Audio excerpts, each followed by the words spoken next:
live. So let me check my YouTube just to make sure there's no technical difficulty and stuff because it happens all the time. Uh, I think people are waiting already. That's great. And I'm just looking Nice. at my phone. Yeah.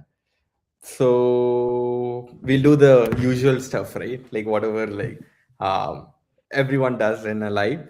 Where are you from? Everyone who's gonna watch this, I still don't see my live on YouTube. Maybe it's like processing, I guess. There's always a minute or so Delay. lag. Yep. Let me wait for a couple of minutes. Yeah, I think we are live. Great. So let's start with the usual stuff. As I mentioned, someone is here already. Health Tech CEO. Hi. The usual stuff is where are you from? Where are you joining from? And let's add one more spicy layer to it. Uh, what is your expectation out of this 1 hour? Because if you're gonna spend next 1 hour listening to us talking, uh, I think we are honored that you're giving us 1 hour, and we want to see you. We want to get your expectations. So if you have any expectations that you want to get out of this entire 1 hour conversations, please put that as well. So you have to do's. Number one is where are you from, and number two, the expectation out of this 1 hour. So maybe I can go first. I'm from London. I moved to London. Most of you might know this already. And my expectation out of this is, so I've talked to Varun before, private conversations, and also now we are doing this for the second time because we just did a live pretty recently. Varun was the host. Now I'm privileged to have Varun as I'm the host and Varun being the guest in this podcast series. So my expectations from Varun is Varun has a compilation of lot of interview resources on his profile. I've been following him for I don't know months, years, I guess. Uh, I want this entire conversation to be like a 101 or like a shorter trailer of whatever you've done before. So even if I've never followed any of your LinkedIn posts, this conversation should give me like that what to call it, like almost everything that I want to know that Varun has ever mentioned. I want to steal all your experience and I want to get that in this 1 hour. That's my expectations. And for people who are watching, you can put your expectation. Varun, what about you? Where are you from, and what is your expectation out of this? I am from a small city called Windsor, Ontario, which is right across the border from Detroit, which is where I spent the first 9 years of my North America career. So I came to the US in 2010 to do my master's in automotive systems engineering, 14-year automotive engineering career. The last role I had was a partner at a consulting firm. That's where I realized that I had to really sell my technical expertise, learn marketing, learn sales. So I gained those skills, learned from my mentors, and now I'm paying it forward by helping other professionals learn how to communicate their technical skills. Job search is the most obvious one there. So I started writing on job search. My expectation from this call is to share the mindset and strategies and tactics that I can in the next 1 hour or so on how somebody can get better in their job search. That is my expectations, and I hope that you all benefit from it. Nice, nice. And I'm still not seeing messages from people who are watching. Where are you from? Come on, we need to know. But yeah, I think you already started with the intro. Let's not waste time so that we can dive deeper, faster. So let me start with the intro, the agenda, and how we're going to navigate this entire conversation so people can understand what we're going to do. So first, obviously, the agenda is we're going to start with a quick intro, and then we're gonna, as usual, we're gonna split this entire conversation into three chapters, and the fourth bonus chapter is the Q&A where you guys are gonna ask questions. I'm gonna spend like 15-20 minutes at least bringing your questions to Varun. But the first three chapters are gonna be past, present, and future. So Varun mentored a lot of people till now. He has seen like people interviewing, failing, not getting interviews, people skipping interviews and going to the next step faster. Varun has a lot of these experiences. So what I'm going to do is split that into three categories: past, present, and future. So the chapter one is going to be about the past, a little bit about Varun, what made him to do this, and all these things. And then chapter two is going to be about present, to understand how the interview is happening today. And now that AI is in place, a lot of things are shifting. You can easily cheat using AI. There are $1 million companies who are building products which will help you to cheat in interviews. I want to understand how it's a funny situation that we are living in. So I think present is going to be interesting, and also the future. What's going to happen next? Are interviews even going to be a thing? I want to actually understand that. And finally, we'll get into the Q&A. So first, a quick intro. First, an intro for this entire podcast. So if you're watching this, you might see the title, the reality show, A and I highlighted, because like I think this is like a controversy thing that's happening online, right? AI is coming in. I think few people are seeing this as a positive thing, but most of them are seeing it as a negative thing. That like they're trying to fake it, they're trying to overhype it, they're trying to say, "Hey, I don't understand what is real anymore. Whatever I learned, is it even real?" These questions are always a part of it. So that's why my real product, the program that I run, I've been doing this for 8 batches where we teach people with AI, building AI, learning AI within just 4 weeks. So we brought this podcast series called The Reality Show with A and I highlighted to actually understand the difference between what is real and AI. And you can literally go to ChatGPT and ask whatever I'm going to ask Varun, and it's going to give an answer. But the real raw examples that Varun is going to share, which is something you might miss out on. So this is a space where you can blur the line between real and AI, and we can bring those two things together. That's how we named the show. That's a really long explanation for the name that I gave. And now you might ask, who like let's go to Varun soon. You might ask, hey, I can listen to Varun, but who is this guy who's gonna ask questions to Varun? A quick intro about me is I'm Hari. So I'm someone like you, international student who've navigated the job search field. Navigated is a fancy term. It was brutal. You are facing it today. I faced it, and I've even started a company to help you to navigate it much easier. And that's called Jotter Wolf. I'm not running that anymore. But then the second version of me helping you guys is my real product. And today I'm in London, working as a senior AI engineer. And I have attended some interviews. I have also taken few interviews, not as much as Varun. So I have a lot of questions. So this is me talking to Varun, but instead of doing it private, because he shares so much valuable information, I even feel guilty that I had like one or two conversations private with Varun, which is so valuable that I couldn't record it. So this time we are recording it. You guys are watching it. So I'll leave it up to you, Varun. A quick intro about you. So why do you think people should listen to you today? Do I have to do it quickly?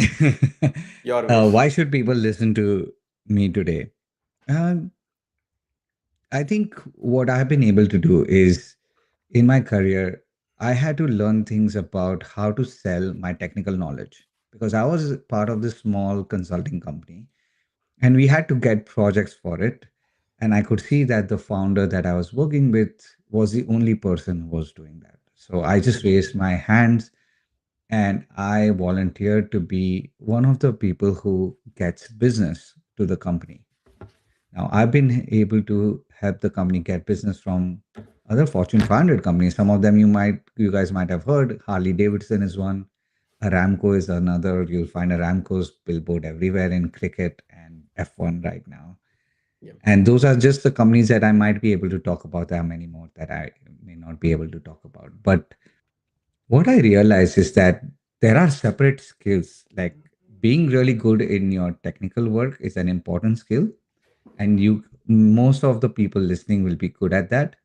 The other skill that you require equally well is to sell your technical skills, Mm-hmm. to communicate it with internal stakeholders, external stakeholders, persuade decisions.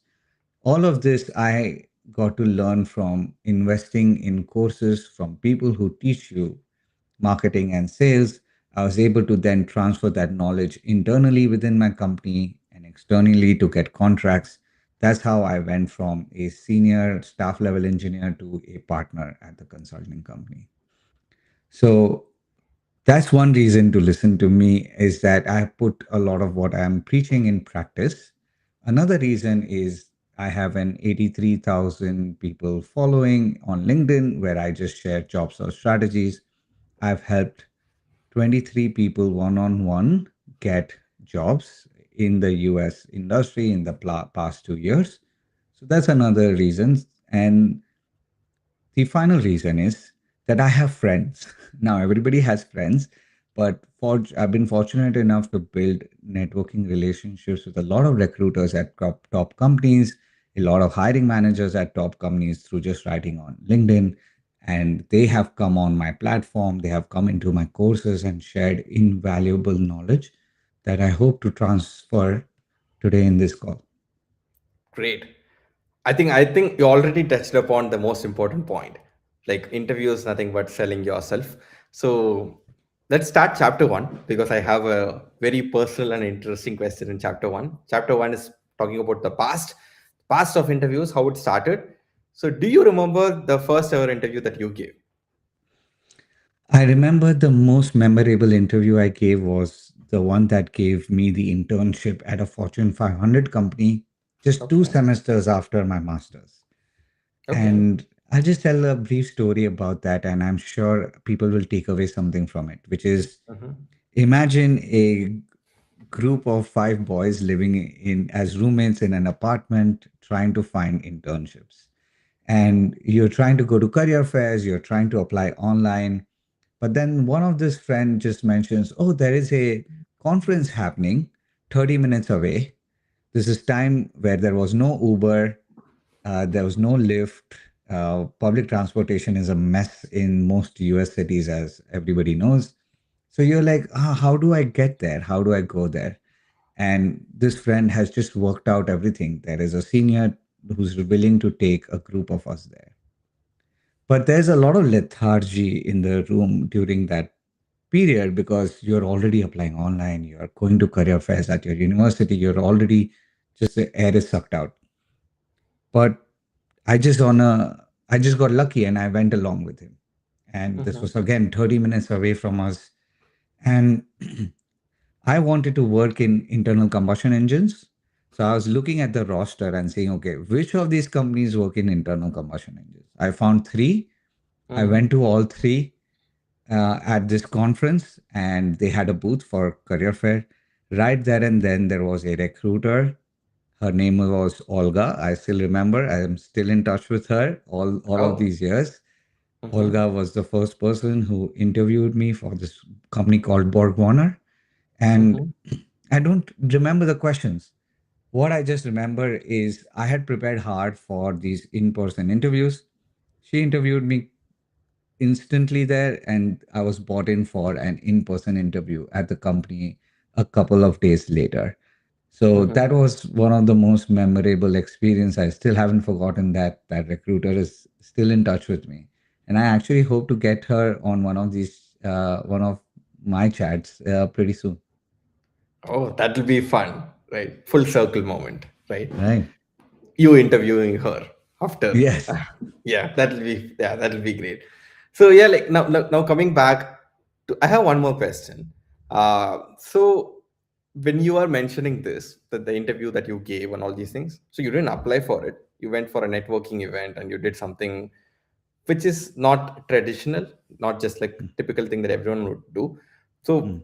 with your experience in the past, either with your own experience or with people, your friends, or the people that you mentored, uh, have you, if you want to give us statistics, uh, the traditional route, apply, getting an interview, getting a job, doing networking, posting on LinkedIn, through a friend, through a referral, and all the non traditional way, people got a job.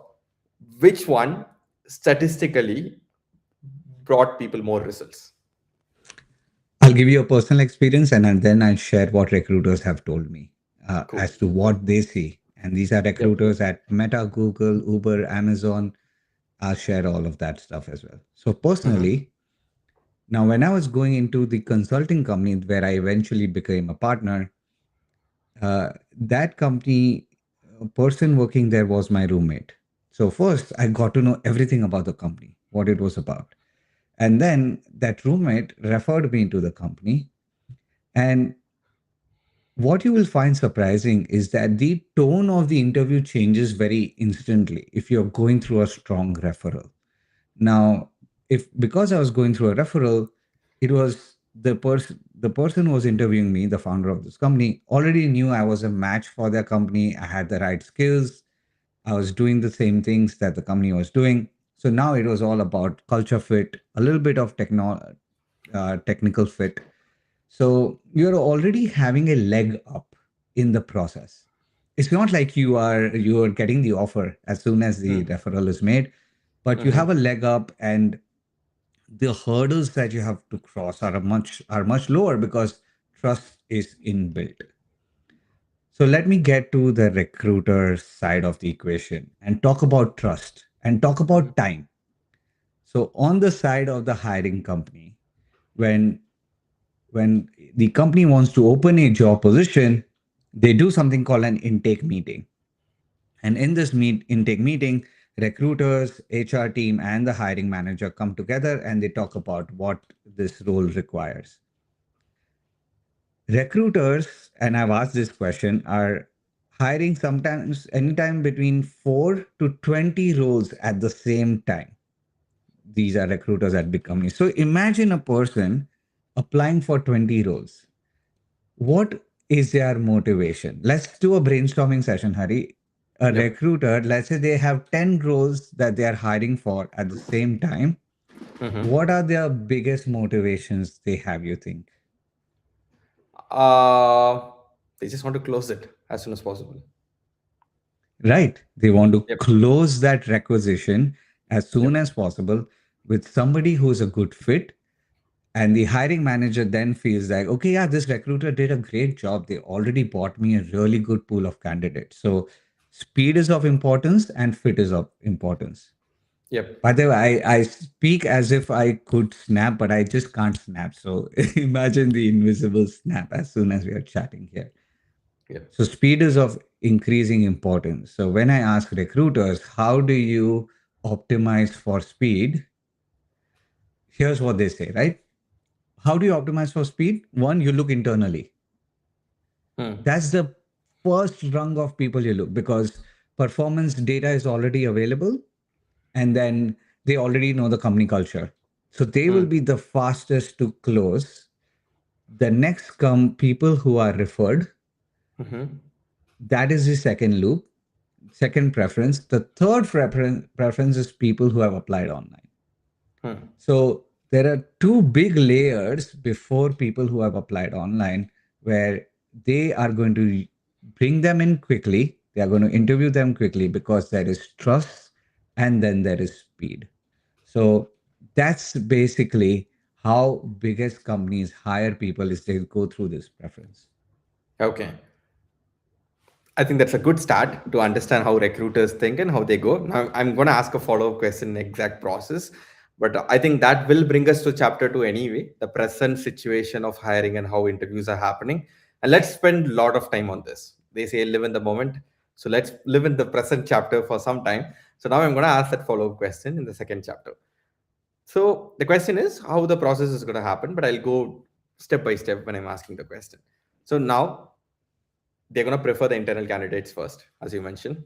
They couldn't close, they couldn't find a fit candidate. So now they're trying to find a good enough candidate from the people who are referred. They're going to call everyone, talk to everyone, and also if they can't find, or they're still going to talk to other people who applied. So this is happening. But where does the resume come into play? Where does the ATS come into play? And and you also said referral. I have a question. There are two types of referral, right? One is I'm coming to Varun and asking you, hey Varun, we know each other for some time. Can you refer me? And you're gonna go to the manager and gonna put my name. That's a referral. The second type of referral is you're gonna open your portal and upload my resume. There's a huge difference between these two, right? Because I've done both. I know one doesn't never worked for me. So I want to understand all the nuances that are just involved in the application step, the first step. Can you go through the life cycle of that? So I once also interviewed a hiring manager who recently hired for 5 roles, and Okay. they all use the ATS system. Mm-hmm. The ATS system is made to be this holy grail that you have to crack. And Mm-hmm. yes, you need to have a good relevance in the ATS system, but ultimately, it is a person who is putting you in a pool of candidates. And here's why a person is putting you in a pool of candidates, because there is reputation involved. Mm. Hiring managers and companies have hired internal recruiters because they want a really good pool of candidates. Now, if the recruiter sees, okay, 90% relevance in the ATS, but the candidate is not the right fit, they are not going to bring you up in the interview pool. The Mm. goal is not to crack the ATS, the goal is to get the interview. So you need to have a relevant resume. And we can talk about the rare framework that I have: readability, applicability, remarkability. We can definitely get into that. Mm-hmm. But resume is applicable for everybody, for internal candidates, for referral candidates, and also for people who apply online. It's Yep. just that the importance or the fit in the resume can be varied. Like if it's an internal candidate, it's okay if they do not have like 100% match with the role. They still they still interview them, they'll still ask them questions about it. Mm-hmm. The referred candidate, now if they go through the portal, like you said, the low touch referral method, they will still view the resume for fit, but there'll still be a some, like they will still bring them in if they are impressive. Now if there is an advocate who takes your physical resume or virtual resume and emails it to a recruiter, again that's a different layer where the resume is still viewed, it is still important, fit is still important, but then there is an added trust layer there. So I would say resume, you need to have a good resume no matter what. It's just that the visibility of the resume changes. Internal Mm-hmm. candidates get a lot of visibility. Referral candidates who are coming through advocates get a lot of visibility.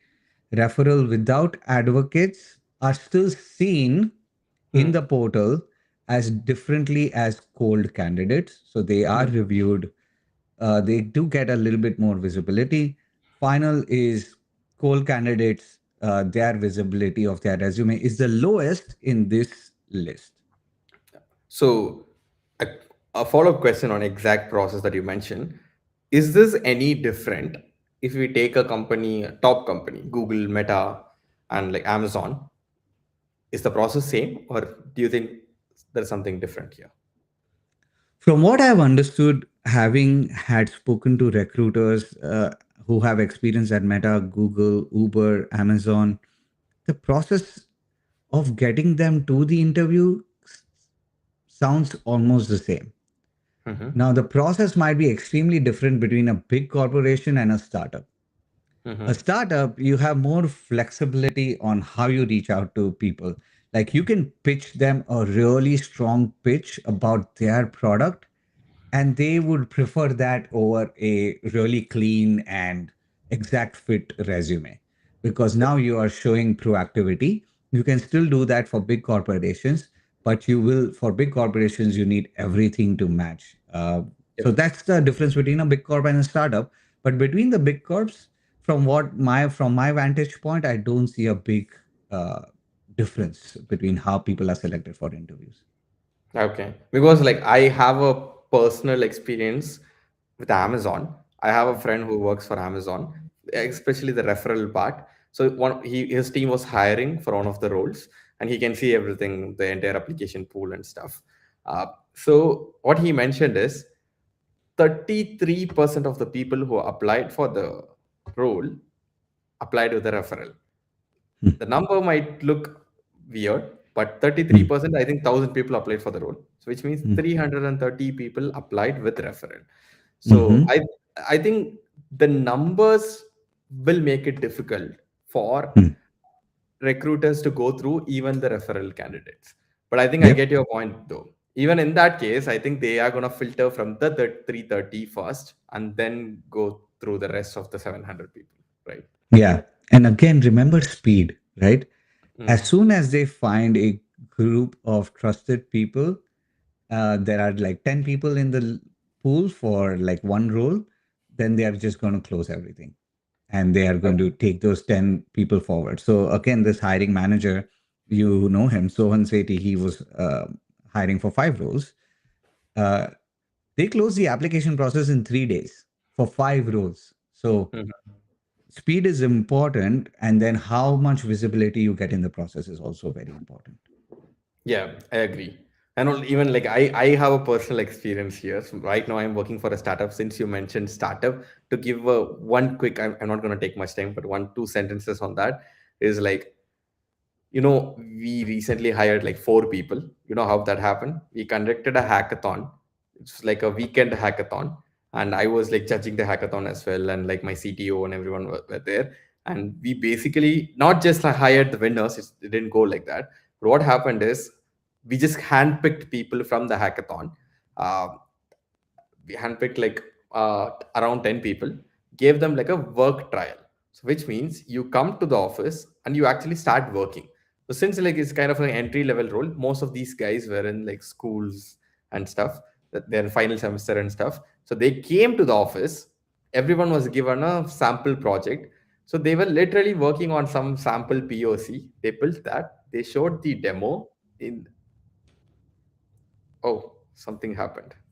You can hear me well, right? Yeah, There was this some was glitch. very common in a live session, and I Yeah, think it's a beauty of it. So tech issues are common. yeah. So yeah, going back to that. So basically, what happened is everyone has to give a demo end of that session. That's it. 4 people were hired from that process. So that's when I remember that when you mentioned startups hire differently. There was no HR in between. There was no ATS in between. There was like nothing that you would see in a corporate. And these people are like, it's a mutual proper interview. If the guys didn't like any of the process, they could have said no anytime. So that way, I think it's like more fun to hire something like that. So if you are an early career professional, like looking to get a job, attend hackathons, especially the hackathons that are conducted by startups. Definitely go and attend them. You're highly likely to gonna get a job after the hackathon. So yep. Recently, I had gone to SF and we had held a meetup there. And there was a guy who came to the meetup called Saket. And how Saket got interviews was by creating specific pitches for each of the startups that he was interested in. Mhm. So, not just a resume, but an actual pitch saying, here's what I think your product is doing well, here's what I don't think the product is doing well, and here's how I would solve that problem. So, that in itself shows a lot of proactivity. In my programs, we call that a credibility pitch. So we have two things, right? A credibility portfolio, which is looking at all the things that you've done in the past and bringing them out in a multimedia type of fashion, which is easy to scan for a recruiter or hiring manager. Then there is something called a credibility pitch that people have not only used for startups, but a sustainability engineer that I was helping or professionals, they were not an engineer. They created a pitch for Samsung, a company that they were interviewing at. Two people I know who are interviewing for 200K plus roles, they also created specific pitches for the companies that they were interviewing at. So, a show of your work, a show of your talent with that specific company in mind can go a long way. Hackathons, a show of your talent. Credibility pitches, a show of your talent while being specific to that company. And that goes a long way for both big corporations and small corporations, but especially well for small corporations because they want to see proactivity. Yep. Fair enough. Yep. So I think we are almost in the midway of this session. That brings me, let's do an exercise. Even Varun might be surprised. I just came up with it 30 seconds ago. So even I'm surprised. Let's do an exercise. So Varun mentioned interviewing is like selling yourself. So let's do this. People who are watching this, I'm going to ask a question to Varun now. Before I ask the question, within 2 statements, try to sell yourself in the comments. Try to pitch yourself within just 2 statements. And I'm going to ask the question to Varun. How do you sell yourself? Because in other words, people are going to ask you the first question, introduce yourself. That's a primary question everyone asks. I just rephrase that into how to sell yourself, right? So this is a request to all people who are watching this. Put in the comment saying that give an intro. In other words, how do you sell yourself in 2 statements? Put that in. I'm going to ask this question to Varun. Varun is going to give some tips. After that, I'm going to pin couple of people who put that, and Varun can review and help them improve how they can sell themselves. So let's do this exercise. Even if 1 or 2 people do this, I'll be super happy. So if you're watching this, let's keep this action oriented. I'm just trying to make it in a way so that you won't sleep when you're watching. So to do something, that brings me to the question, Varun. So yeah, like, Hari, one second. yep. Because I think the connection was lost. I think we missed a couple of people who were, few people who were following, because I had seen some comments Okay. previously, but I think Mm-hmm. I am now starting to see new comments here. So that is great. So just Yep. thought I'll let you know. Yep. Got it. Yeah, we are getting like a lot of questions. Yeah, Someone that's is cool. asking, tell me about yourself. So let's do this, Varun. This exercise is for you, me, and everyone. Let's everyone do it. No judgments or anything. Uh, Before you introduce yourself, give us some tips how to answer this question, because this is the most important question in any interview. How to answer this? After answering that, tell us about yourself.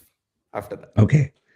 So, just by the questions I will ask you for this exercise, people should get some insights into how I'm thinking and how I want people to answer, right? Mm-hmm. So, because this is an exercise, let's say you are the company and you are a person in Yep. the company hiring. Yep. First, tell me which company is this Mm-hmm. and what are you hiring for? Great. So we are doing a proper role play. Let's do that. I am the recruiter. I'm the HR. I'm not a technical guy. I'm the HR. I'm calling you, and the company that I'm hiring for, what do we call it? I'm OpenAI. Okay. I'm from OpenAI, and I'm hiring. I'm hiring for depends on your perspective. Like you do, like which role do you want at OpenAI today if you have to join? That is a tough one because I've gone into full entrepreneurship mode. But let's say you are at OpenAI and you want to create educational programs for people who are who are using OpenAI, and Mm-hmm. I can come in as a product manager of Great. of that project. Great. Yeah, perfect. Perfect for the role play. I'm giving you a call, Varun. So, hey, Wait, Varun. one Okay, second, more details. because I Yeah, think I need a little bit more information. sure. Give me two minimum qualifications that you want. Okay, Two or three like preferred okay, qualifications for the role. okay. Since it's a product manager educational platform, so this ideal product manager that I'm looking for is should have at least like couple of previous workshops or like classes that they should have conducted and managed a group of at least 50 people in that. So that this is something I'm looking for. And number two, this person should have like experience creating curriculum courses and stuff. So because we have to document this entire journey when we're doing this, plus create courses for these people. So these are like minimum expectations. Not looking for any other like proper experience. It could be part-time job and other things as well, because it's like not a ideal case role that you'll find anywhere. And no master's degree and all those requirements, not necessary. Yeah, Okay. So I'm going to talk out loud while sure, preparing to answer this question for this sure, particular role at this sure, particular company. sure. So the way that I do this is using the three arc story. Mm-hmm. So the first arc is what were my early passions and how that transferred into what I am doing. The second arc is what I'm doing right now and how I want to do something next. So it's a little bit like a past, present, future focus, just like you have, but is I'm using like the three arc structure, which is here was my passion, which led me to this. Now Mm-hmm. that I'm doing that, here's what I am wishing to do, or Mm-hmm. here's an interesting thing that I did, and how is that wishing to do apply to this particular role. Mm-hmm. Okay, so let's Okay. take the first arc. The first arc for me for this position, again, everything is related to this position, is Mhm. I had a 14-year automotive engineering career and I transitioned to being an education entrepreneur with Beyond Grad because I wanted to teach people skills that were not taught in the classroom. Mhm. That is my first arc, right? So I combined my first arc while still saying why it applies to OpenAI. Now, Mhm. if I was going after, let's say, a entrepreneurship coach role for some other company, I would still probably have the first arc the same because it still applies to that role. So it's still applicable to the role. Yep. Second, I would say at Beyond Grad, I created a job search coaching program where I converted I had 27 students go through that program in the last 2 years with an 83% completion rate and 79% success rate. That led to people getting a total of $1.4 million in new job search offers. Mhm. While I was in this program, I realized the advantage of AI in helping people improve their job search process. I have prompts that help them review their resume, tailor their resume, get the questions that they should be asked in an interview, use their stories to answer interview questions. So I saw the advantage of having AI in this entire process. So now going forward, I want to be very AI focused. And this role gives me an opportunity to share the leverage of AI in not just the job search, but any type of project that you want to lead. By the way, I've used AI extensively, not with my job search students, but also in my entrepreneurship endeavors. So I've used AI to write sales pages, to create the learning objectives of the program, which has 8 modules, by the way, and make sure that people are able to complete the program. So I'll pause there. This is the unpolished version immediately on the spot. Mhm. Mhm. And if you give me a minute, I'll give you a polished version that anybody would be, I think anybody would be happy to deliver. But the raw version so far, what did you notice, Hari, in the raw version that I shared? I was about to say, to be honest, I prefer the raw version because it feels so natural that I just did that. So I think from a third person who's looking at this, there are a few takeaways that I want to mention in case people didn't take those things. I know you did it intentionally, but it seems so flawless that I might have to mention that so that people will notice it. Number one, I think I like the fact that you didn't go with that. Hey, I am Varun. I graduated from this. You never had a template in place. So it never felt like an intro. It felt like a conversation. You're pulling me in, saying that, hey, listen to my story. It's like a documentary, right? In documentary, you don't say, let's say there's a Ronaldo documentary, you don't say, hey, I'm a footballer, I'm gonna do something. It doesn't happen like that, right? Like that's what I liked when you mentioned like you still talked about the past, but not in a templatey way. So I think you ditched the template. I really like that. And I also like the fact that you did it in a chronological order. Even though it's three statements, is like I did this, currently I'm doing this, I'm planning to do this. So you basically answered the questions that I might have. Why are you looking for a new job? What you used to do? What are you doing currently? These are the questions as a recruiter I might have. You already answered it in the intro. So you saved time for me. That's number two. And number three, I like the fact that you brought relevance. You brought in like why OpenAI? You answered that question as well, right? That's another one. I think the final point that I want to notice here is the main thing is you just highlighted what I want to ask you next. Like basically, like you could have told the entire template that you had, but that might have like confused me. I don't know what to ask next.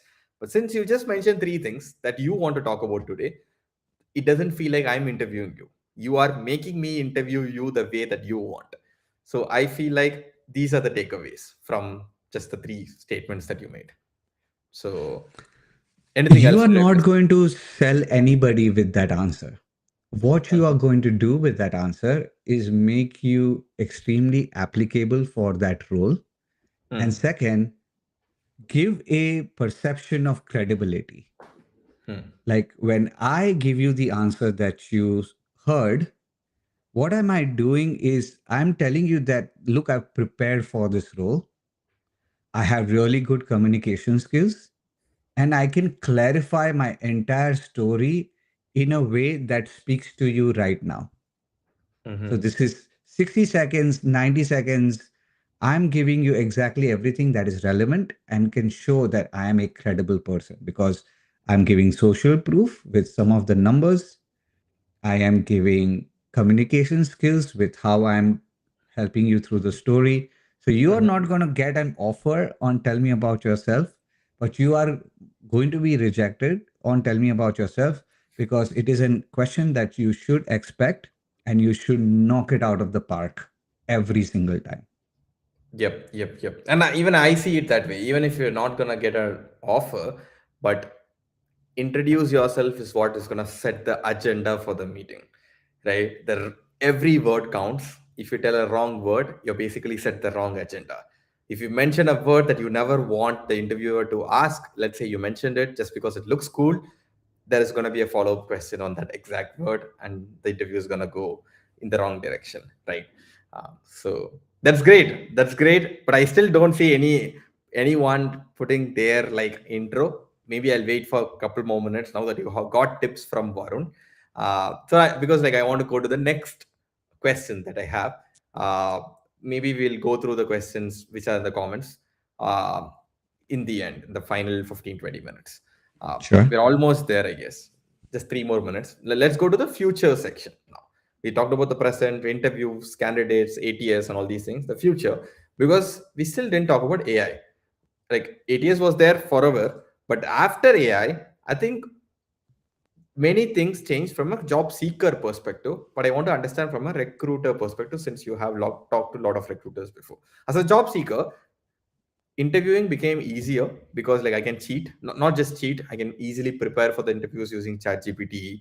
I can even like if there is a take home exam, I can just put it in chat gpt and do this faster. So as a job seeker, I think AI made the life easier. I even made a video on YouTube saying that how to give an interview using chat gpt, like how to research, how to prepare, how to do all these things. So which means like I see the potential as a job seeker.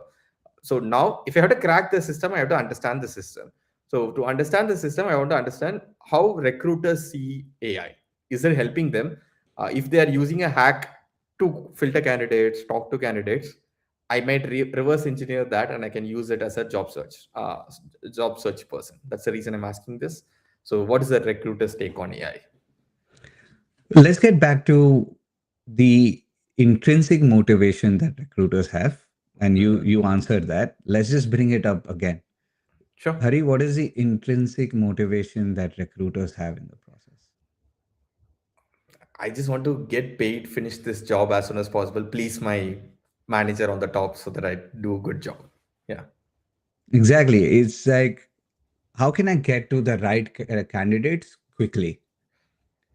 So, what they are going to use for sure in the future is take away their time or free up their time using AI. Now, that might mean that where is their time going right now? That biggest time is first creating a pool of candidates, then doing the screening to make sure that the candidate is good, willing to move right now, so that when they are bringing the candidates to the hiring manager and the hiring team, they are not wasting the hiring manager's time.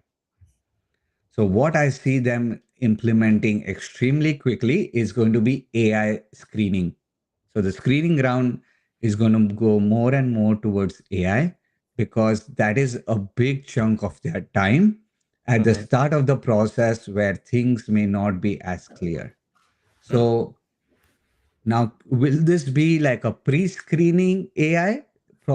Quite possibly. Like if they have like a really big group of candidates, then even before they do the final screening, there will be a pre-screening that will be done by AI. So I definitely see that one point where you're answering, tell me about yourself, why do you want to work here, what are your salary expectations, all these questions that are asked in screening rounds, they are going to be asked using AI. What Mhm. telling you that we are going to use AI for this. Answers are going to be reviewed by AI. AI is damn good as a reviewer of things, and that is going to trim a lot of the candidate pool for them. So that's the one immediate place that I see that changing. So how can I reverse engineer this, right? Like as a job seeker, what can I do using AI to stand out? Using AI is essentially, I'm going to say something counterintuitive. So Sure. AI is very quick at getting you from a blank page to a B plus output. If you Mm. feed in the resume and if you tell AI, okay, answer these 5 questions using the information of my resume, is going to give you a B plus output. Now, the Mhm. reason why is because AI is not trained on you. Yes, you are giving it your resume, but resume is a very terse and concise document, and it's hiding a lot of things that are internal to you. By the way, my kids are here. So if you start hearing anything in the background, it's just them, just a heads up for everybody. So how to use AI, how to get from B plus to A plus is something that you mentioned in an interview with me, Hari, which is there are levels to AI. One is just chatting with it. Another is adding something called a RAG layer on top. And the RAG layer essentially is your training data. It's your data that is internal to you that will help you create a better output. In this case, if you want AI to help you prep extremely well, give it this RAG portion. Now, the RAG portion includes the type of role this is, the type of company, any research you have about the company, but especially, and the most important, is give it 5 projects that you have done recently in a why, how, what format. That is what I teach my students. Why did this company do the project? How did I execute on it technically? What was the result of my execution? Do this in plain English, like give it 1 page for each project and give AI 5 pages with your resume, with the job description. See how well that B plus turns into an A, just from a just from an answer building perspective. And obviously there are now elements outside of AI, which is practice delivery, that you can do with AI as a reviewer, but then there's a lot of human stuff in there. So I would say artificial intelligence plus human intelligence, that's the operating software that you should proceed with.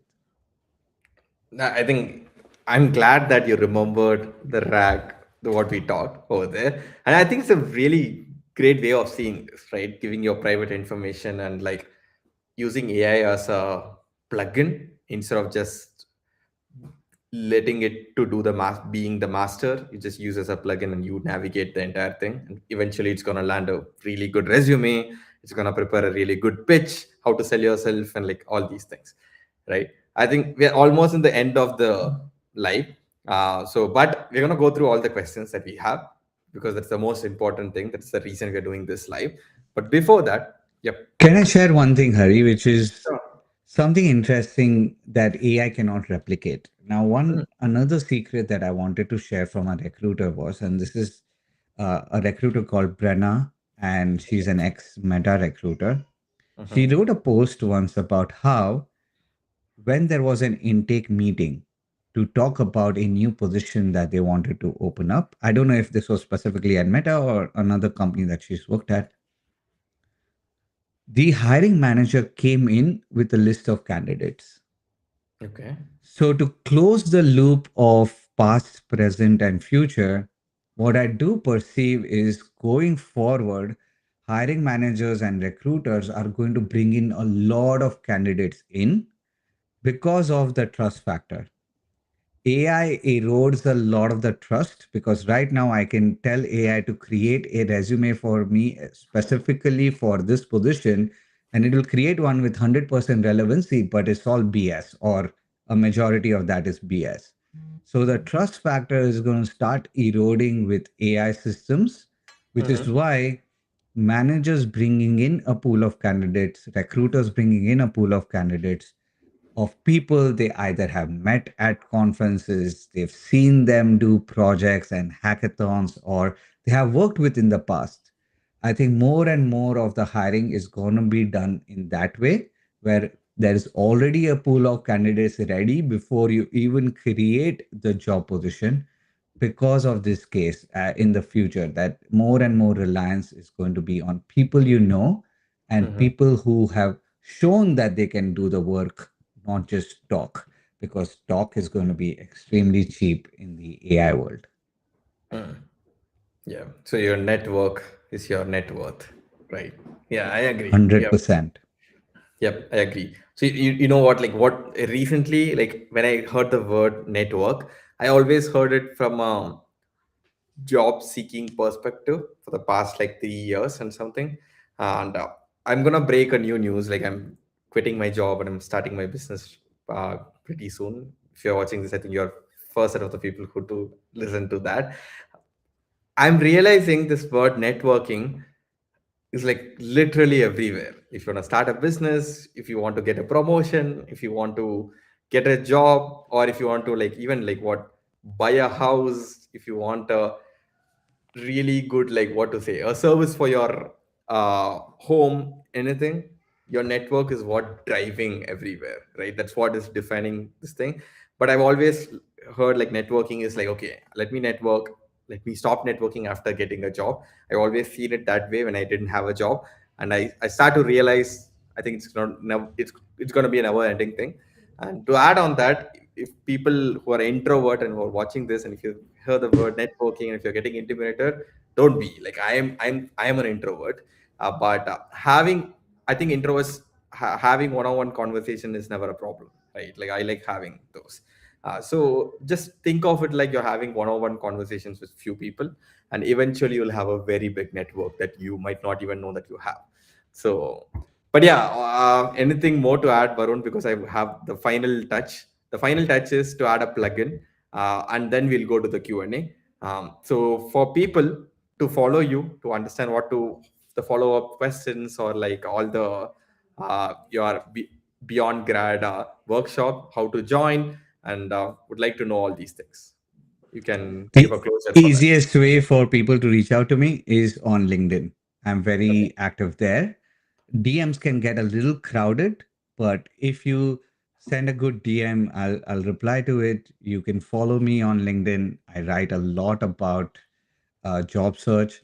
If you want my best job search resources and cheat sheets, all organized in a very accessible Google Drive, just go to my website called beyondgrad.com. On the homepage, there will be a form for you to put in your name and email, and then you will get access to all my best resources for free in neatly organized Google Drive once you do the double opt in, like confirm your email. I want to avoid getting spammers and bots on my platform, but that's the best way. Coming to your network point, Hari, nobody wakes up thinking, I wish I could network today, right? Everybody just wants to go in their cocoon, do the work that they want to do, uh, get fulfillment from it, and then that's it. I did that the first 4 years of my career. I did not, even though I was an extrovert. And again, I'm glad you brought out the point about extrovert and introvert. Introverts don't need to go to conferences to network. You can build relationships with one person at a time. And that's where I think introverts even shine better than extroverts because you've always had a lot of those conversations. The reason the switch happened after 4 years is I got to learn from my mentor, a guy called Ramit Sethi, about the value of networking and doing informational interviews. I followed his program and I did an informational interview with a CTO of a Fortune 500 company. What I'm about to say does not happen every day and does not happen with every networking conversation. But the next day, the company wanted to talk to me about a full time hiring role. When I said no, I'm right now enjoying my marketing and sales that I'm doing at this consulting company, the company's marketing team came to me and wanted to talk about a role. So, and again, it does not happen with every networking conversation, but there is the people who are going to take networking seriously and organically are going to chart a different career. It is essentially, it all boils down to whether you are spoken about in rooms that you're not present in. Who decides whether to give you an offer? It is a decision in room that you're not present in. Promotions that are going to happen in your career are made when somebody brings up your name in a room and you're not present in that room. So how do you expect people to bring up your name if they don't have a relationship with you? And it doesn't mean that you are kissing somebody's behind. I would say it differently if I was talking to you in person. But you need to develop a one-on-one relationship, and you need to have a professional relationship, and that's good enough for you to chart your career. Yep, yep. And thank you for like going through. I think that's a easier way to think about networking. You have to basically people should remember you, and networking is the way to do that. Yeah, and like let's go to the questions before people start cursing me that why am I texting and these guys are not asking my questions. So I'm gonna go to that. That's the final section. And you know what? Like people who are watching, like Varun was kind enough that he said he can spend more time answering the questions if it goes beyond that 1 hour clock. So he's going to be here. We're going to answer all the questions. Before that, a small plug-in. If you're watching this series, there's going to be so many more interesting conversations that are going to happen the following week and all the following weeks. So we are going to have like another one next week with two amazing people. If you go to the website, you can see that from myrealproduct.com. You go to myrealproduct.com. There will be like a link called podcast, and you can see all the podcasts. And if you are trying to learn AI, and if you're trying to break into AI, and if you hate all the online gurus trying to teach something without any practical knowledge, my real product is your place where we learn with action.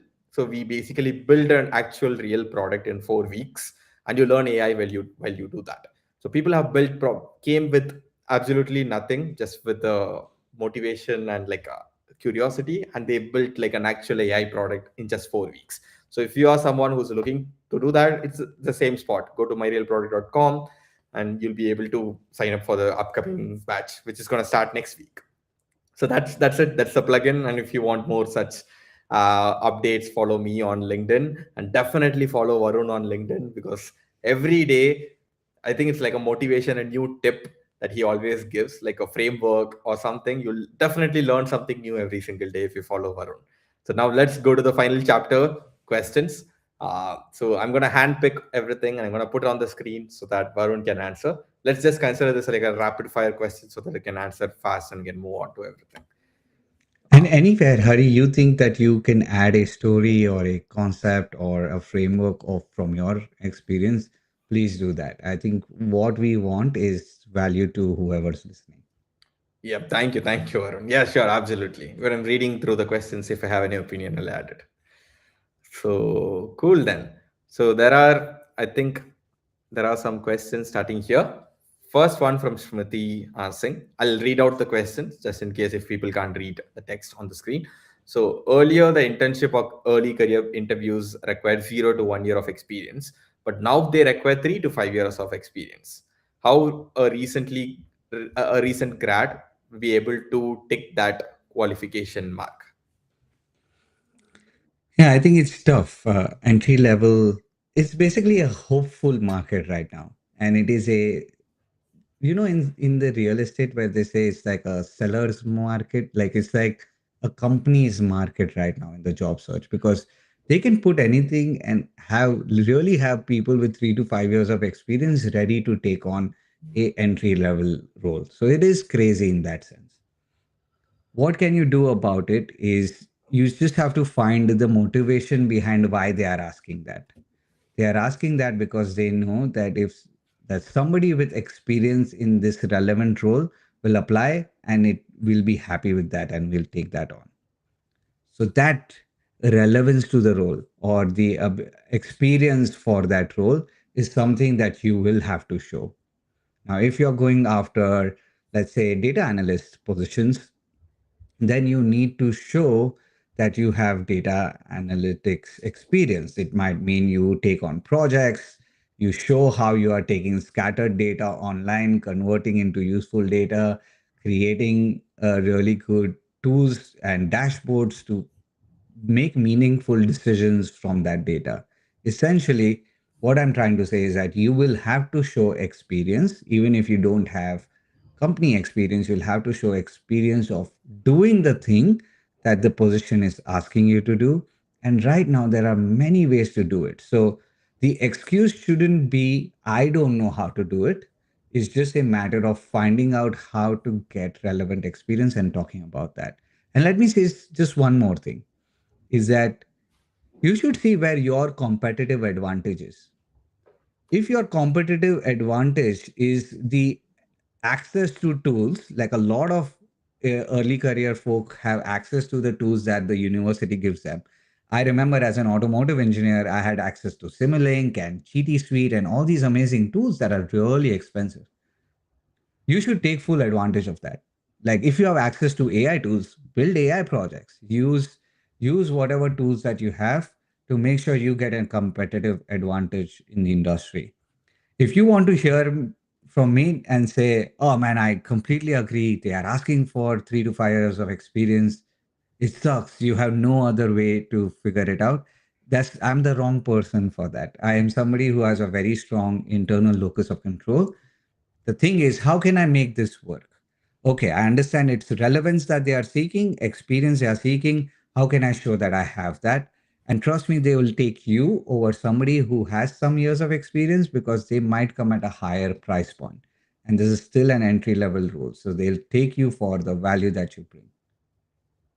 Yep, absolutely. To add one more point on that, not in a negative way, but this is what I did. So, not in a negative way again. So, fake it till you make it, but don't just fake it, right? Like, if you can't have experience, what else can you have that shows experience, right? Like, it could be you can show experience by building an actual solution in a real world, contribute to open source, and have some validation ready over there.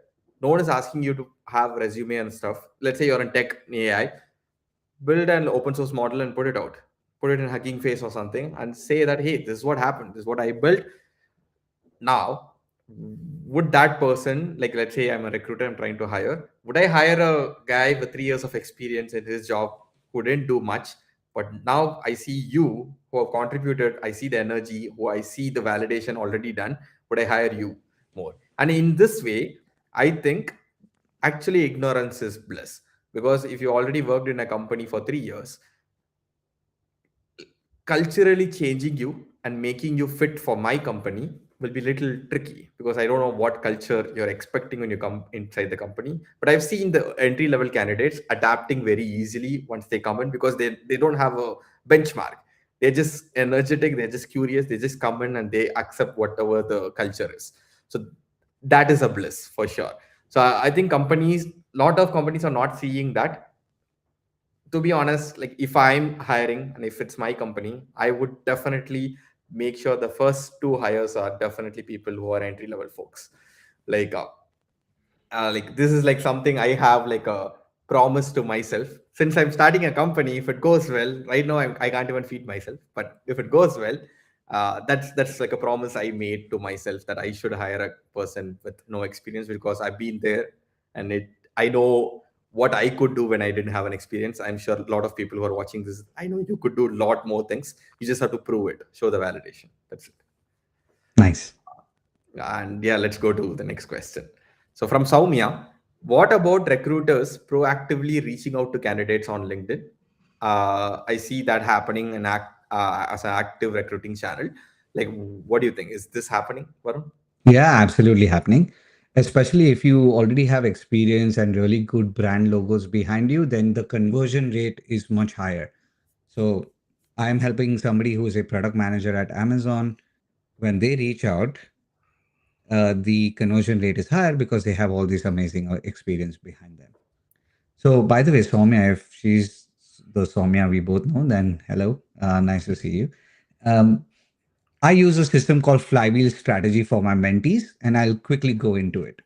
When I did a poll on LinkedIn to ask people how they got their roles in 2025, there was a very good split between direct online application, cold outreach, and then the main thing was referrals, right? Either online applications with referrals or just direct referrals. So that's why I devised a strategy called the flywheel strategy, where imagine you have 4 hours a day, or if you are working full time, you have 8 hours a week, depending on how much time you put it on the weekend. I want you to divide that into three slots. 20% of the time, you are applying early to online positions. The other 20% of the time, you're reaching out cold to people who have raised their hands on LinkedIn to say, hey, I'm hiring for this role. How can you find that? There's an actively hiring filter. You can use that if you are a premium member. If you are not a premium member, search for quotation marks hiring and quotation marks your job title. Then you will get a list of posts of people who are saying they are hiring for your job title. You can definitely reach out to them. I have a script. You can just search for Varun Negandhi script to reach out to recruiters on Google, and it should get you to that post. You can do that as 20% of your day. So 20% online applications, 20% reaching out to people cold, and then the rest 60% should be your networking strategy. That's the system I teach my mentees. And then based on what I understand of them, I can try to help them change or tweak that number. Because if you have a lot of experience, you will get good conversion rate from direct cold outreach. So then I make that 40% as well. So then I make it 20, 40, 40. Yep. Cool. Thank you. And by the way, yeah, I think it is the Soumya that I don't know whether you know we are talking about the same Soumya, but if as yeah, she's the one. She's our next guest. So Yeah. yeah, We basically, yeah, just let recently met. I think okay. she's collaborating with Karun as well. So that was a Okay. nice thing to Okay. know about. Yeah. I In hope this I'm not series, she's breaking gonna be the any next news. I hope I'm not breaking any news here. guest. Spoiler alert. Spoiler alert. Yeah. But yeah, like Soumya is gonna be the next guest, by the way. Shout out. If you guys are Nice. watching, we're gonna talk about AI. She's a senior engineer working at Target. Pretty So cool. to respect people's time, like and respect Varun's time, can we I see there are a lot of questions. I don't want to I'm cover everything. happy. Let's go. Let's Let's go. yeah, cool. And Maybe rapid fire, right? yeah, let's do rapid fire. Yep. So what is your greatest weakness? How to answer this question? Give a real weakness. Please don't make it directly applicable to the minimum qualification of the role, but don't make it fake also. Give a real weakness, but you want to always end on a positive note in all your interview answers. So then you tell how you are trying to get over that weakness, how you have already done work to get over that weakness, and how you are keeping track of it in the future. That's how you answer. A quick example would be I was again, it's just a quick example. I used to procrastinate very badly. Now I keep myself accountable using weekly and monthly strategies and leading indicators. Going forward, I've used Eisenhower matrix with my managers to make sure that work gets done. You see how I'm blending a real problem but giving systems that I've used and future focus as well. Yep. And I don't have a weakness is not the right answer for sure. Mm, yeah. And a weakness that is hoodwinking a strength, that is the worst answer ever. Mm. Oh, I care And too much, or something like that, right? yeah, I get it. Yeah, yeah, yeah. Definitely don't do those. And this is like shout out to Gayatri since she asked like give us an intro. Gayatri gave an intro. Shout out to Gayatri. Thank you for this. Nice. Yep. And the next question. There was thank yous. Wait, one Yep. second. Wait, Hari. I think she gave an intro with the intention that we can kind of quickly review it. Yeah, So, sure. Do you want to this go is over it? Gayatri worked on creating a system that does AI grading application. Application fully works locally. Immediately, I can sense that there is not specificity about what it grades. So I have that question. Okay, what does it grade? So maybe some information about that and why it is important to me. Okay. I'm guessing it's basically grading assignments because I see professors can include their rubrics of interest. Again, that's interesting. Um, I can continue the question since there is yeah, a cutoff. The question yeah. is, the statement is, or the application can generate AI based on rubrics on own. I'm more passionate on resolving and using AI in education domain to innovate things. I'm very interested to collaborate and work together. It's very good. What I'll do is I'll add a few things or edit a few things, which is, do you want to share a little bit of the why? Like, why is this important to professors? Why is it important to students? Why is it important to you? You don't need to answer all three whys, but maybe some why. And then you want to include some kind of an impact metric. So if this helped the professor save time, if this gave the students more qualitative feedback, you want to share those impact metrics as well. Great. Thank you, Varun. Let's go to the next question. And thank you, everyone, for saying thank you and sharing your experience here. I'll go to the question from Asta. Uh, how to do networking after the first message? I get that having a common ground goes a long way, but how to do it efficiently? I might need to ask this person questions to really give a good answer, like a great answer. But so far, let's make some assumptions like we did in engineering, right? When we didn't have a lot of information. So I'm guessing that they have sent a first message and the person has responded favorably or are open to us taking the conversation forward. Here's what I would do next. And again, assuming that this is somebody that they are more experienced and they want to build a relationship with, I would say, I loved how you've charted your career so far. I have 3 to 4 specific questions about how you made decisions in your career, namely from going from this company to another. I would love to get 15 minutes of your time over the phone to ask you these specific questions. If not, I can email them to you as well. If it is a busy time for you right now, please know that I can always reach out sometime down the line. It was great. Thank you for accepting this message, and I look forward to having more conversations. And then I'll end it there. Yep. So I think the question was, I think you already clarified it. I think the question that she asked was like he or she asked was, uh, having the common ground might be a little difficult when I'm asking the question. So if I don't have something like that, how would I still network with you? That also, I think you answered the question by talking about their experience instead of just talking about the common ground. Yeah, makes sense. Focus on them, keep them on a pedestal. If you even have a conversation, 90% is about them, 10% be ready for them to ask you questions. Great. A question from Remy: is using right metrics in intro important to stand out and make a difference and impact in the minds of recruiter or hiring manager? By the way, no Remy as well. So hi Remy. Yes, right metrics definitely improve your candidature because it all comes down to credibility. You can show credibility by understanding the business value of the work that you are doing. Just like I asked the AI person Gayatri to talk about the why. If you talk about the why and if you are able to convey that in form of a metric, then it does good to your credibility. The person hiring you understands that you not just understand your technical impact, but you understand business impact, and you are able to see the big level picture. Great. And a question from Jaya: any tips for an undergrad freshman? Oh wow, this can go in so many different places, right, Hari? Okay. Yeah. Um, Top two tips that you want to give immediately. Top two tips. Yep. One, join clubs that practically take the knowledge that you are learning in your undergrad and applies it. I was part of my University of Michigan Dearborn's Formula SAE team. We built a racing car.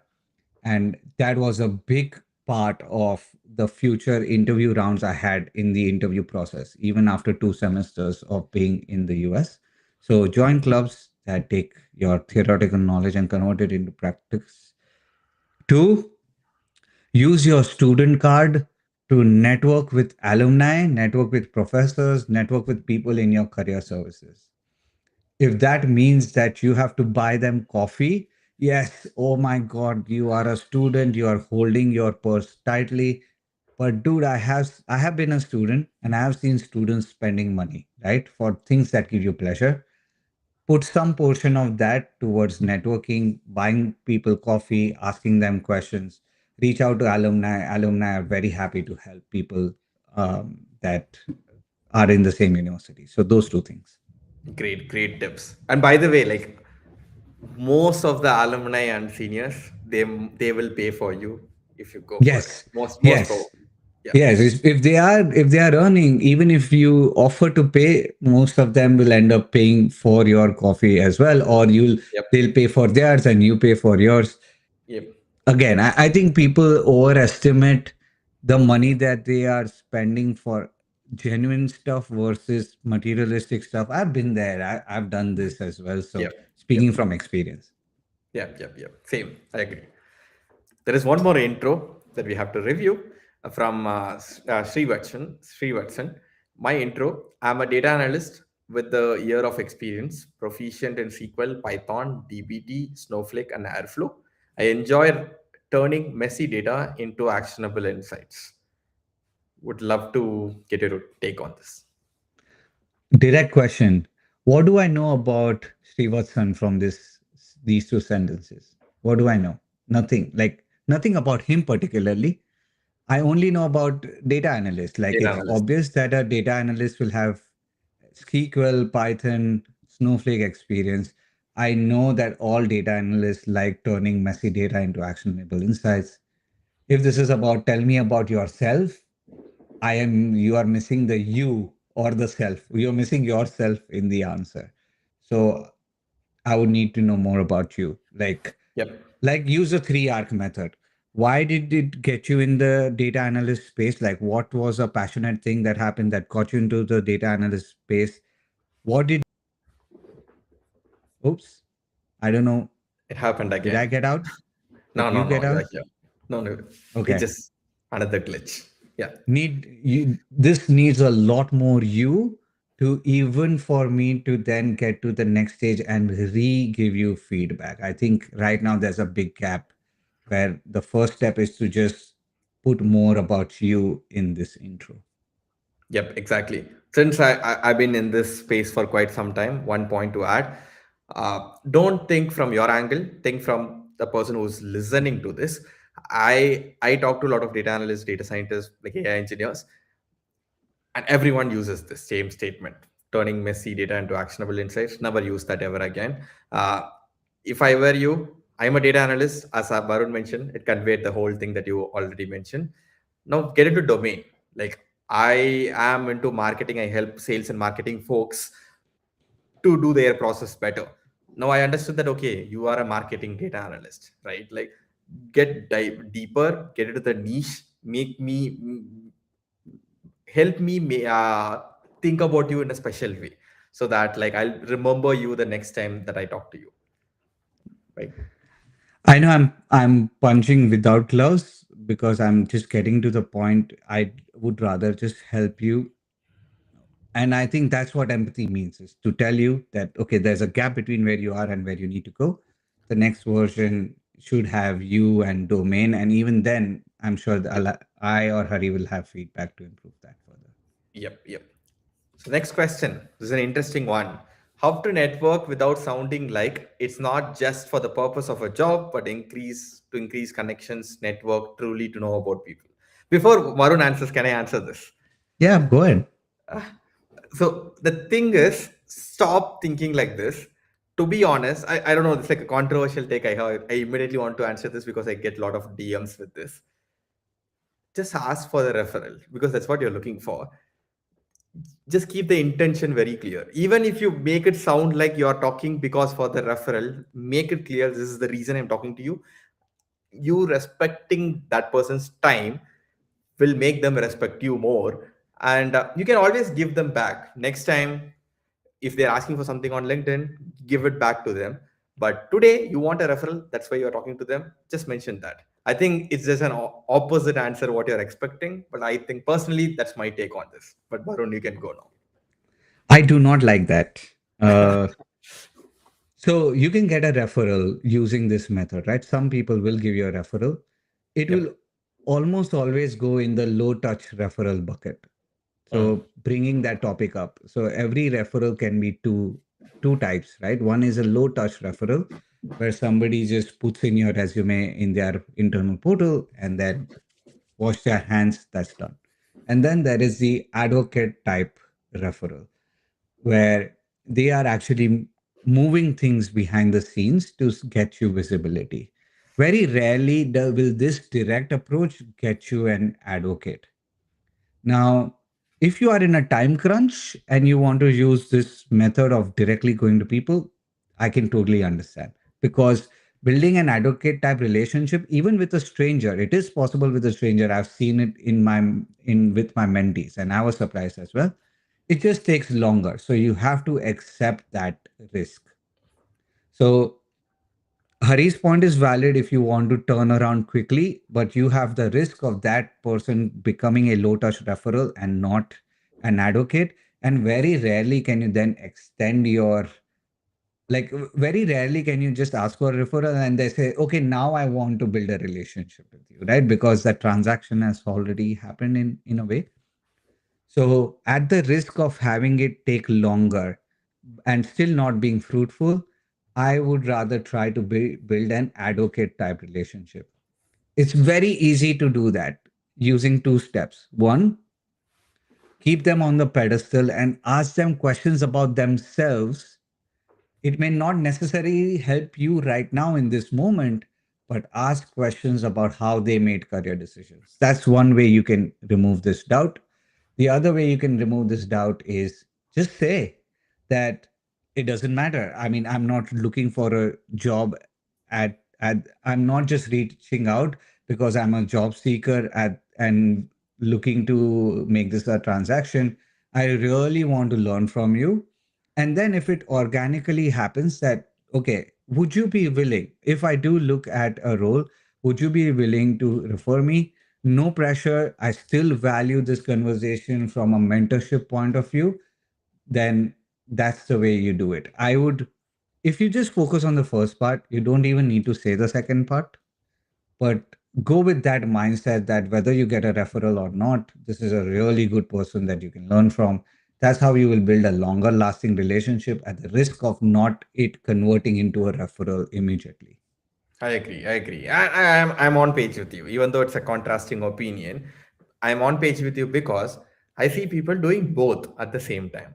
So I get a DM saying that, hey, Hari, I would like to get your experience with Take Two. I would like to get on a coffee chat with you and understand your experience with Take Two. And the next step would be I see a role, data scientist role, like Take Two. Sorry for mentioning the company names, was my ex-employer, but like they used to send these messages, and this looks like template. I at least get whenever there is a new opening, I get 10, 20 messages like this. The thing is, I don't have time to coffee chat with everyone, and I understand you are in time crunch because they're gonna close the role as soon as possible. I'm pretty sure they don't want the coffee chat if I reply after 2 weeks, right? Like that's the reason it feels fake.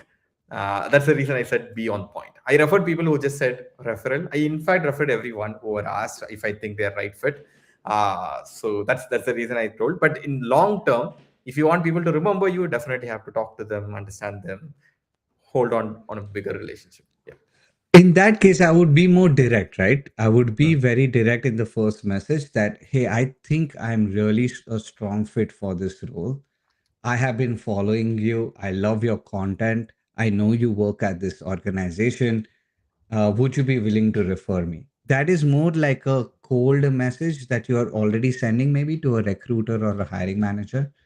But then that emotion changes, and it's less networking. It's more application at that point. Yep. Yep. Yep.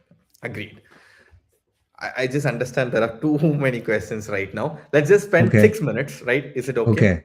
We'll wrap Perfect. it up in 6 minutes. At one and a Uh, half. Yeah. let's actually do a rapid fire, right? How Yeah. important is it to have different resumes for different companies when applying so that it gets through ATS? A really good master resume for a particular type of job position, and then use AI to help you tailor that master resume to that particular job position at this particular company. Great. I think Remy has a follow-up question. Maybe we didn't understand the question properly. The question Yeah. is using right metrics in intro important to stand out and makes a difference, an impact in the minds of recruiter or hiring manager?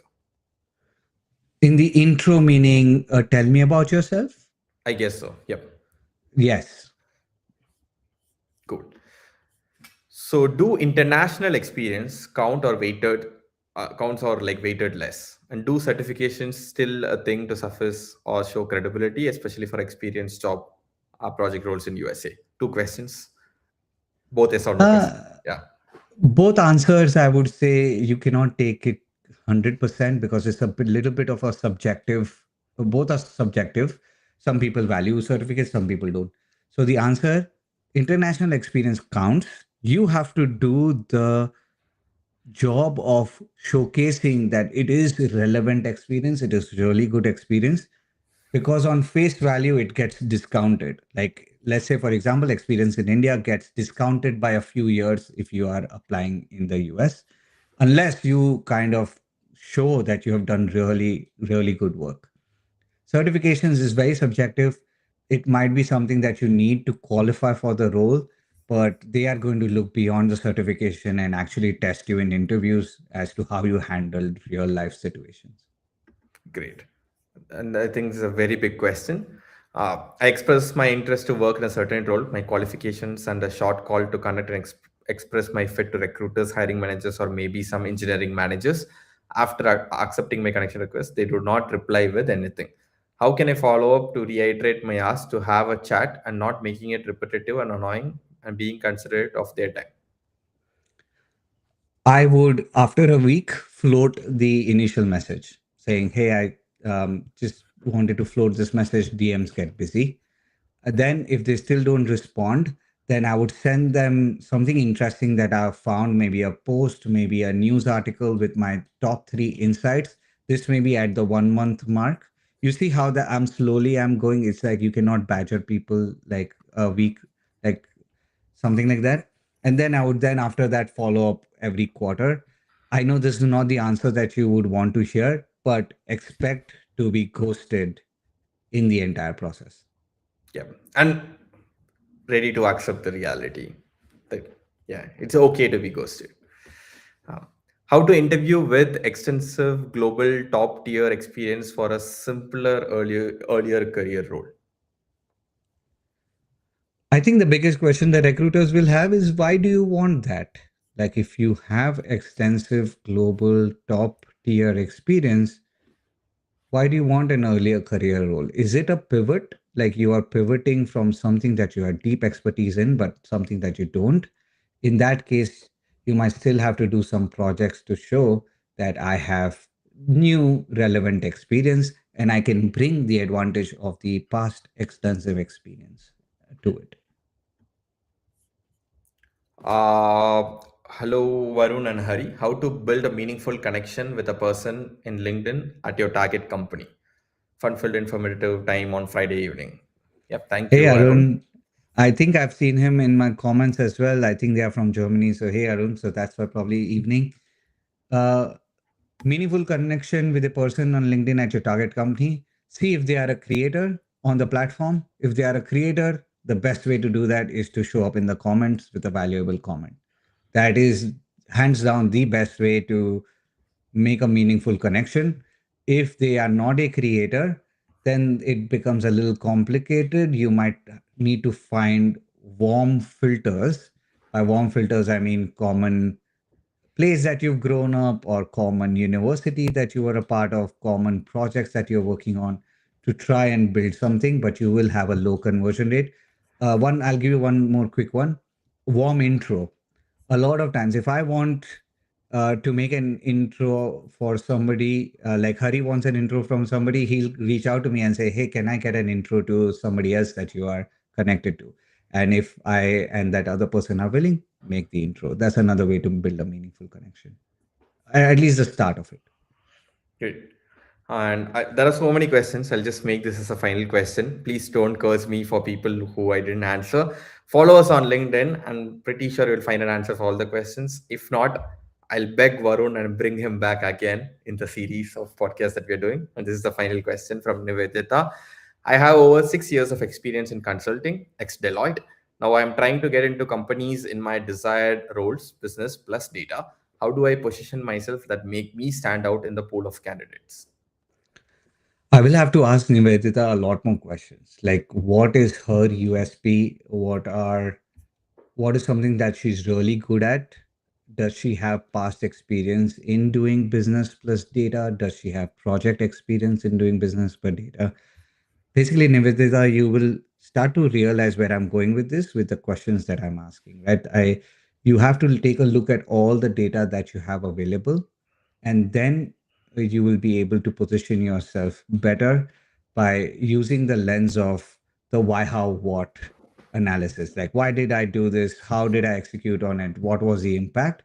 Once you see all the impact that you have created, it will help you position yourself strongly. By you can say, I am somebody who has 6 years of consulting experience now trying to get a role in business for data.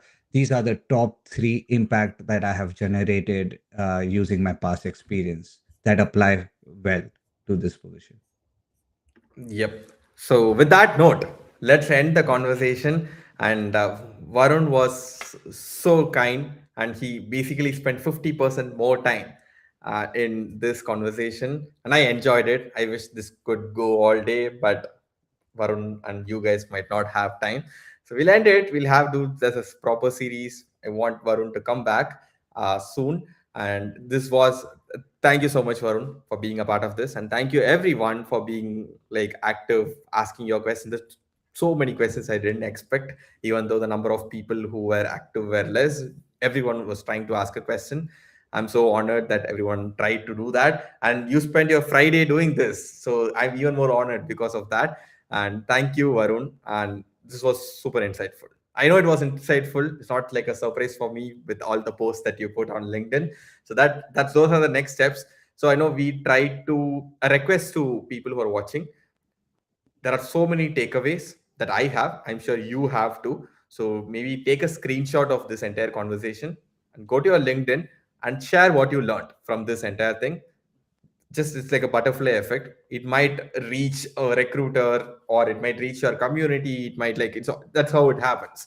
Like even though we didn't cover the LinkedIn aspect of the entire job search, it is real. I know a lot of people who use LinkedIn to get a job. So this could be your sign. Go and share about this. Not looking for promotion. Don't mention my real product or anything else in that LinkedIn post. Just share your learnings and what you learned out of that.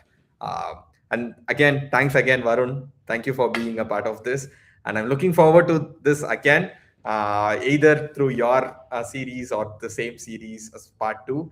And any last words, Varun? I am doing this with a lot of passion. So if there are were questions, follow-up questions, or more questions that I have not answered, send me a DM. It is free to send me a DM on LinkedIn.